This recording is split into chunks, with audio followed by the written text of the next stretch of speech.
नमस्कार दोस्तों, मेरा नाम है सोहित कुमार और सबसे पहले तो आप सभी को नव वर्ष की हार्दिक शुभकामनाएँ। आशा करते हैं कि आप सभी स्वस्थ होंगे, मस्त होंगे और अपनी-अपनी पढ़ाई में व्यस्त होंगे। आज हम पढ़ेंगे विज्ञान। विज्ञान होता क्या है और इसके कितने प्रकार होते हैं, इसके बारे में हम पढ़ेंगे। सबसे पहले तो हम जानेंगे विज्ञान शब्द। जो विज्ञान शब्द है, वो कहाँ से लिया गया है? विज्ञान शब्द संस्कृत भाषा से लिया गया है, जिसका अर्थ होता है जानना। सबसे पहले तो हम इसको दो भागों में तोड़ लेंगे, वी प्लस ज्ञान।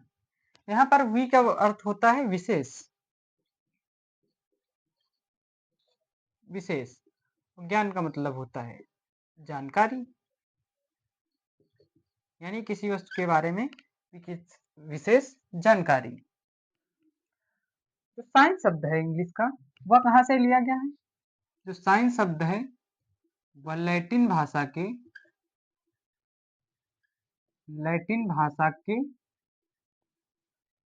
साइंटिया शब्द से लिया गया है। साइंटिया शब्द से लिया गया है, जिसका अर्थ होता है जानकारी। जानकारी या जानना।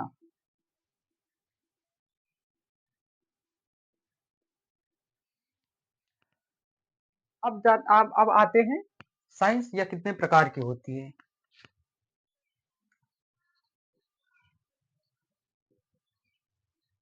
विज्ञान के प्रकार। विज्ञान कितने प्रकार की होती है? तो विज्ञान मुख्यतः 3 प्रकार की होती है। मुख्यतः कितनी प्रकार की होती है? 3 प्रकार की होती है। कौन कौन सी? तो सबसे पहले भौतिक विज्ञान। भौतिक भौतिक विज्ञान, इंग्लिश में इसे क्या कहते हैं? फिजिक्स।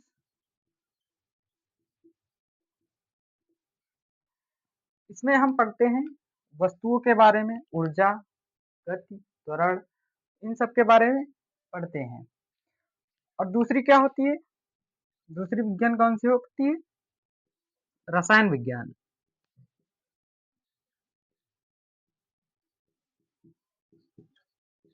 रसायन विज्ञान, इसको इंग्लिश में केमिस्ट्री कहते हैं। इसमें क्या पढ़ते हैं? इसमें हम तत्वों के प्रॉपर्टीज व गुणों के बारे में पढ़ते हैं और वह कौन कौन सी अक्रिया किस तत्व के साथ करती हैं, इसके बारे में जानते हैं। और तीसरी तीसरी होती है जीव विज्ञान।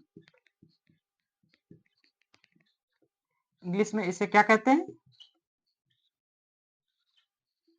बायोलॉजी। इसमें हम पढ़ते हैं जीव जंतुओं के बारे में और पेड़ पौधों के बारे में इसमें हम पढ़ते हैं। आइए एक एक करके पढ़ते हैं।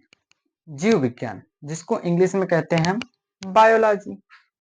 बायोलॉजी के अंतर्गत हम जीव जंतुओं एवं पेड़ पौधों का अध्ययन करते हैं। सबसे पहले आ जाते हैं जीव जंतुओं। तो जीव जंतुओं में सबसे पहले हम आज जानेंगे कोशिका, जिसको इंग्लिश में कहते हैं हम सेल। सेल होती क्या है? सेल जो है वो सजीवों के शरीर का इकाई भाग होता है और कार्यात्मक एवं संरचनात्मक इकाई भी कहते हैं। जो जिस प्रकार हम घर को बनाते हैं तो एक एक ईंट से मिलकर हमारा घर तैयार होता है, उसी तरह जो मानव शरीर है वह एक एक कोशिकाओं से मिलकर बना हुआ है। और कोशिका के अध्ययन को साइटोलॉजी कहते हैं। साइटोलॉजी। साइटो का साइटो साइटो का अर्थ होता है सेल और लॉजी। लॉजी शब्द लॉजी शब्द जहां भी जुड़ जाए इसका मतलब होता है अध्ययन, यानी स्टडी। क्या होता है? अध्ययन। जब कई सारे कोशिकाएं मिल जाती हैं तो हमारे टिश्यू का निर्माण होता है। टिश्यू मीन्स ऊतक। ऊतक का निर्माण होता है। ऊतक कितने प्रकार के होते हैं? तो ऊतक हमारे 4 प्रकार के होते हैं। पहला है उपकला ऊतक, जिसे हम कहते हैं इपिथेलियल टिश्यू। इपिथेलियल टिश्यू यह कहाँ पाया जाता है?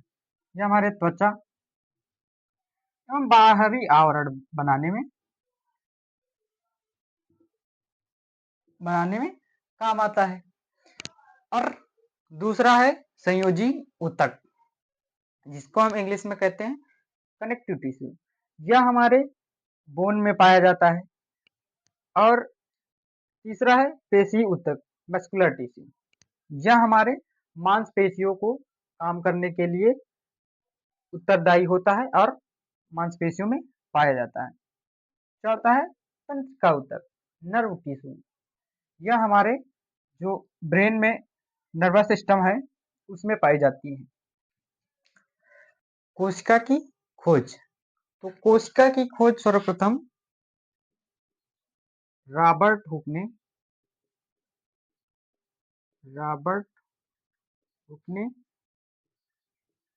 1665 ईस्वी में की थी। इन्होंने स्वनिर्मित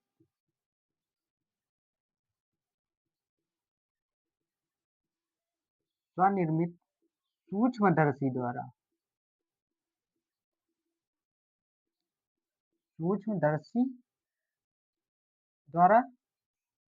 लकड़ी के कार्क में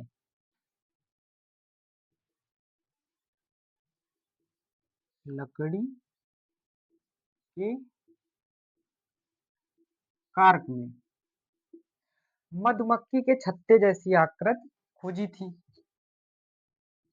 किस तरह की आकृति थी? मधुमक्खी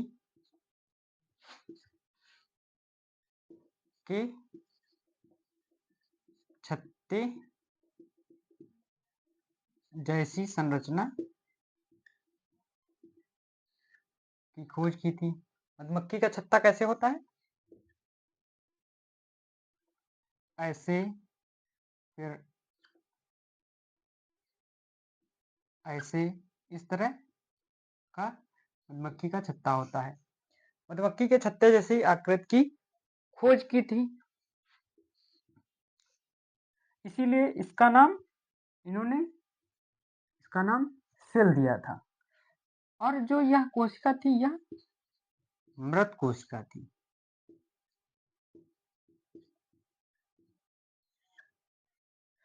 कार्क वह होता है एक पेड़ की छाल के द्वारा बनाया हुआ टुकड़ा है।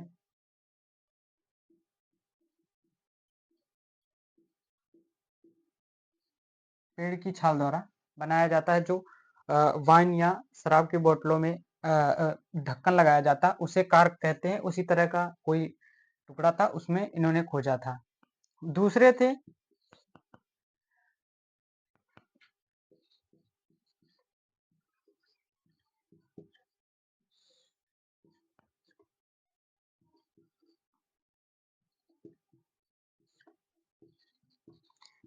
कौन थे?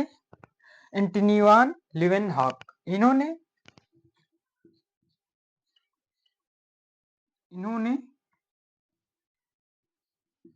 1674 ईस्वी में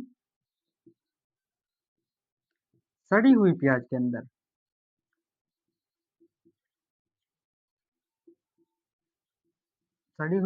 अंदर जीवाणुओं की खोज की थी।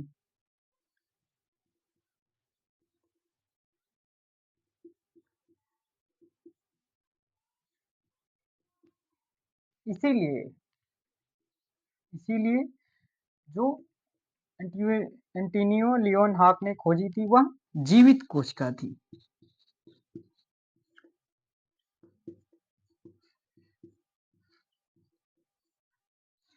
इनके द्वारा जो कोशिका खोजी गई थी वह जीवित कोशिका थी।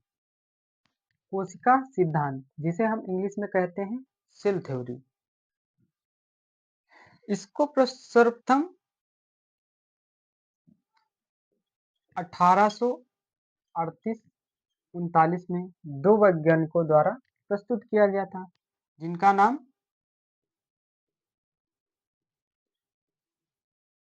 स्लाइडेन, जो एक बॉटनिस्ट थे, और दूसरे कौन थे? दूसरे थे स्वान। ये कौन थे? यह एक जूलॉजिस्ट थे। इन दोनों लोगों ने कोशिका सिद्धांत दिया। इन्होंने क्या कहा? इन्होंने कहा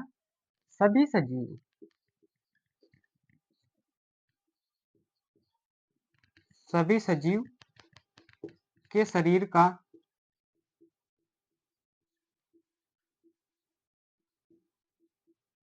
निर्माण कोशिकाओं के द्वारा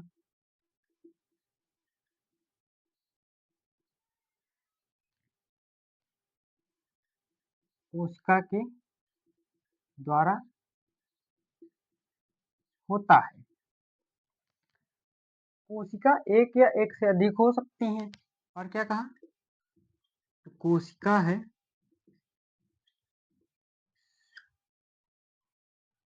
एक या एक से अधिक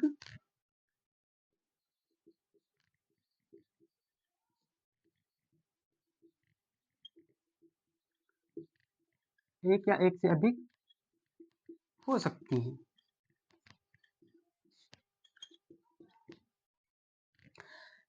जिनका निर्माण एक कोशिका द्वारा होगा उन्हें एक कोशिकी कहेंगे। जिनका निर्माण एक कोशिका द्वारा होगा उन्हें हम एक कोशिकीय जंतु कहेंगे। क्या कहेंगे हम? एक कोशिकीय जंतु। एक कोशिकीय जंतु जैसे अमीबा हो गया। और जिनका निर्माण एक या एक से अधिक कोशिकाओं द्वारा होगा उन्हें हम बहुकोशिकीय कहेंगे।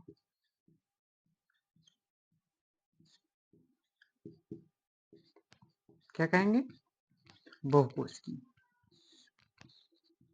जैसे कि जंतु, पेड़, पौधे, इन्हें हम बहुकोशिकीय कहेंगे। परंतु इसमें एक अपवाद है। जीवाणु जो होता है, जीवाणु नहीं, विषाणु।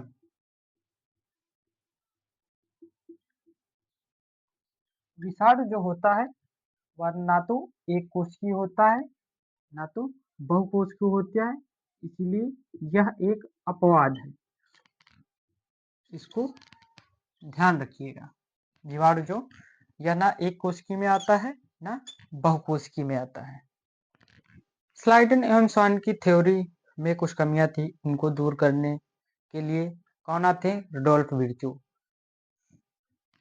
तो जो आधुनिक कोशिका सिद्धांत है,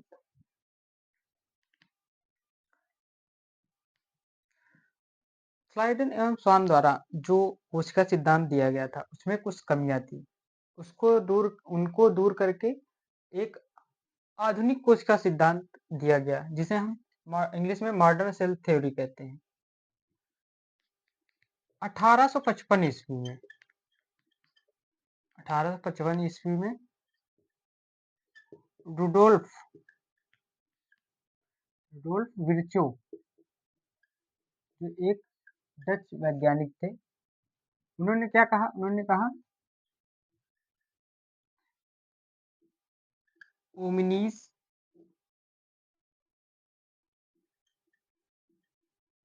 सेलुलास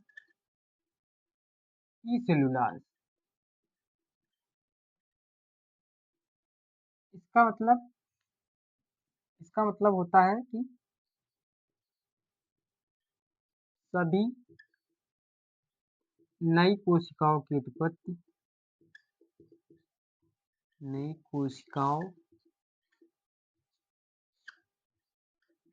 की उत्पत्ति पुरानी कोशिकाओं के द्वारा होता है।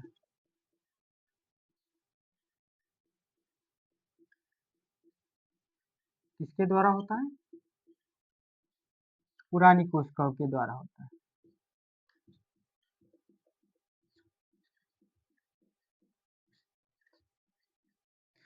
और इन्होंने कहा कि जो कोशिकाओं का व्यास है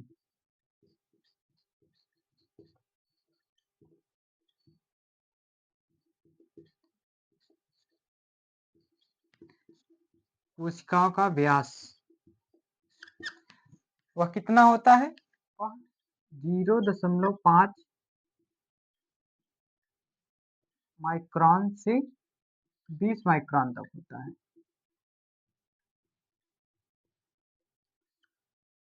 और क्या बताया इन्होंने? जो कोशिका का व्यास होगा वह 0.5 माइक्रोन से 20 माइक्रोन तक होगा। लेकिन एक अपवाद है। अपवाद क्या है? तंत्रिका तंत्र,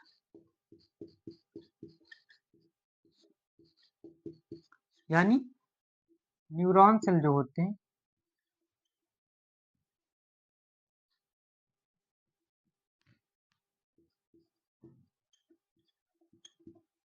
न्यूरॉन सेल उनकी ज्यादा होती है।